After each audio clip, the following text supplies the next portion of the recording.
আসসালামু আলাইকুম মুসলিম ভাই ও বোনেরা, আজকের আলোচনার বিষয় হল মোস্তাহাব গোসল।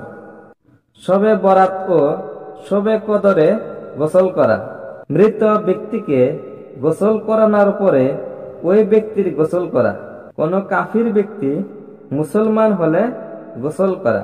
15 বৎসর বয়স্ক বালক বালিকাদের বালেগ হওয়ার লক্ষণ দেখা না গেলেও তাদের গোসল করা। কাবা শরীফ তাওয়াফ করবার জন্য গোসল করা।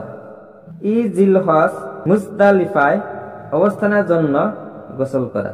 জামরাত্রে কঙ্কর নিক্ষেপের জন্য গোসল করা। মুদ্রা শরীফে প্রবেশ করার জন্য গোসল করা। হুজুরে পাক সাল্লাল্লাহু আলাইহি সাল্লামের রোজা মোবারক জিয়ারত করার জন্য গোসল করা। কুসুফ ও খুসুফ নামাজের জন্য গোসল করা। ইস্তেসকা নামাজের জন্য গোসল করা। বিপদ মুক্তি ও হাজত পূরণের নামাজ পড়ার জন্য গোসল করা। আল্লাহ তাআলার দরবারে খাস তওবা করার জন্য গোসল করা। মুসাফির হতে গৃহে ফেরার পর গোসল করা।